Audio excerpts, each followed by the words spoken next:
Das Geräusch der Stickmaschine hallt durch einen Raum in Dresden-Dobritz. Heizelemente werden hier auf Glasfaserstoff gestickt. Sie sollen einmal ein Werkzeug ergeben, um Autoteile herzustellen. Diese Heizstrukturen bringen Wärme an das Bauteil, so kann der Fertigungsprozess schneller und kostengünstig gestaltet werden.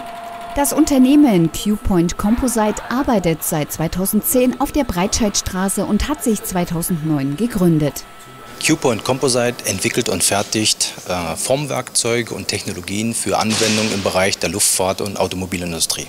In der Praxis sieht das so aus. Die reale Geometrie eines U-Modells wird mit Hilfe eines Messarms vermessen.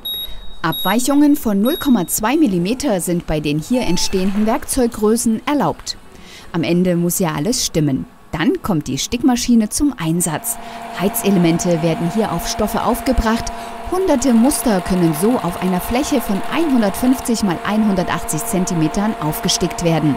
Also wir können alles absticken, was irgendwie fadenförmig ist. Also alles, was auf eine Spule gewickelt werden kann, können wir dann auch absticken. Und als Stickgrund gibt es viele unterschiedlichste Möglichkeiten, von Folien über Glasfasergewebe, Kohlegewebe. Das sind die Heizsysteme, die wir dann in unsere Silikonheizmatten bzw. unsere Formen einbauen, um die dann zu heizen.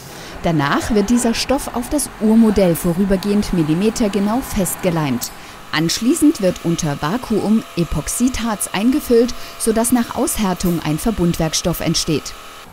Komplett fertig sieht ein in Dresden hergestelltes Formwerkzeug dann so aus. Dies ist eine Schablone für einen Unterboden eines McLaren-Autos. In Dresden werden übrigens auch solche Kaschieranlagen hergestellt, mit denen können beispielsweise Werkzeuge für eine Armauflage im Auto hergestellt werden. Die Firma mit ihren 20 Mitarbeitern agiert inzwischen nicht mehr nur europaweit. In den letzten Jahren hat sie Handelsvertretungen in Südkorea und Japan aufgebaut. Aktuell wollen die Sachsen den amerikanischen Markt erobern. Eine Vision für das Unternehmen existiert auch schon in den Köpfen der Macher. Ja, mit unserem tollen Team können wir natürlich verschiedenste Aufträge abarbeiten. Das reicht von den weiterhin Automobil- und Luftfahrtanwendungen.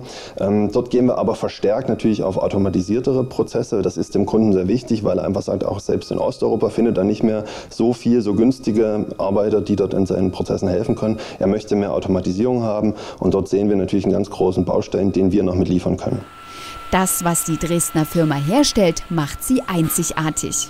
Nun, wir können sehr individuell auf unsere Anwender, auf unsere Kunden eingehen und genau die Fertigungssysteme herstellen, die für ihre Fertigung optimiert eingesetzt werden können. Also wir können sehr schnelle Heizraten realisieren mit den Heizungen, womit dann die Prozesszeiten sinken.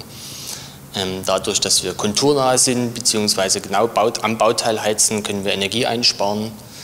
Und durch homogene Beheizung ist auch möglich, Qualität der Bauteile zu erhöhen. Und wer weiß, vielleicht sitzen auch Sie bald in einem Auto oder Flugzeug, dessen Bauteile mit Hilfe eines Werkzeugs aus Dresden gefertigt wurde.